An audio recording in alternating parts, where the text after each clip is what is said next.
নমস্কার বন্ধুরা, সহেলির রান্নাবান্নায় আপনাদের সবাইকে স্বাগত জানিয়ে আজকে আবারও একটা রান্নার রেসিপি নিয়ে চলে এসেছি।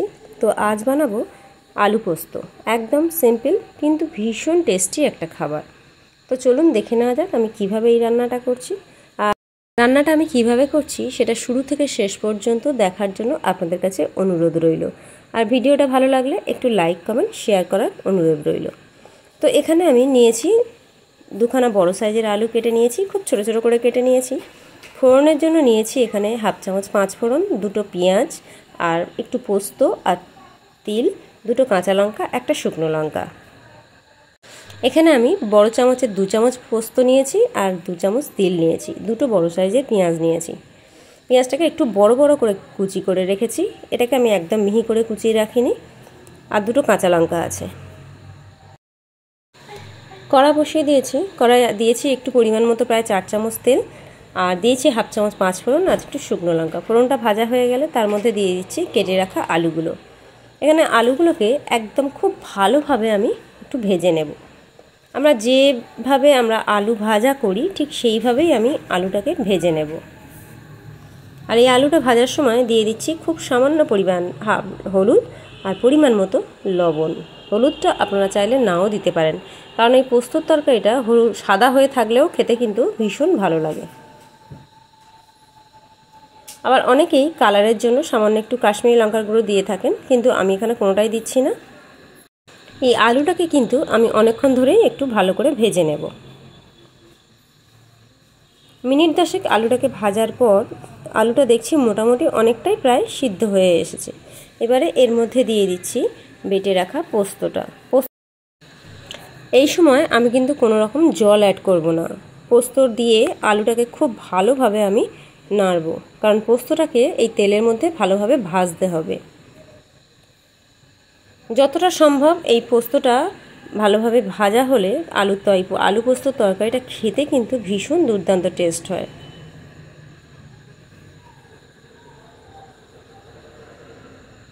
এবারে দিয়ে দিচ্ছি যে কেটে রাখা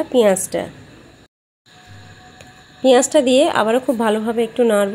আর এই সময় দিয়ে দিচ্ছি দুটো কাঁচা লঙ্কাটাকে কিন্তু আমি একটু চিড়ে দিয়েছি। দিয়ে এবার খুব ভালোভাবে এটাকে নেড়ে নেব।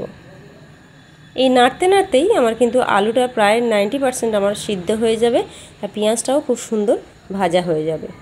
আমি কিন্তু এখনও জল এখানে অ্যাড করিনি।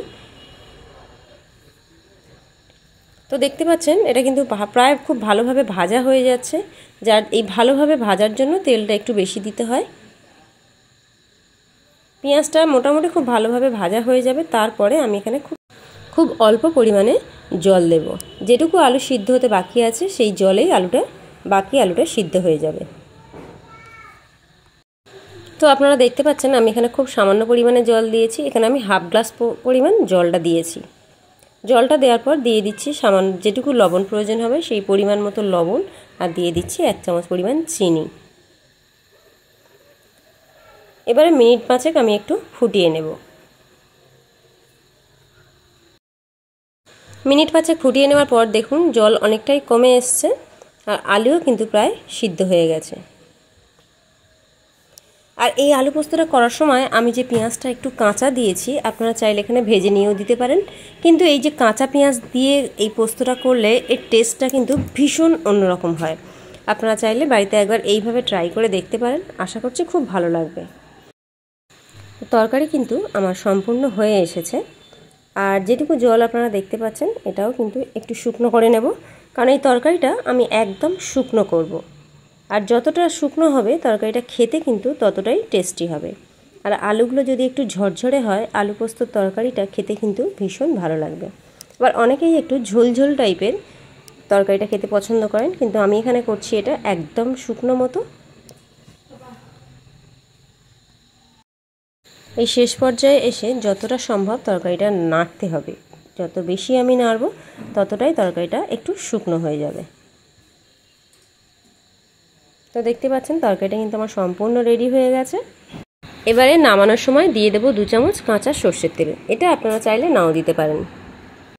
নিরামিষের দিনে গরম ভাতের সঙ্গে ডাল আর এইরকম একটু আলু পোস্ত থাকলে খাওয়াটা কিন্তু সম্পূর্ণ জমে যায়।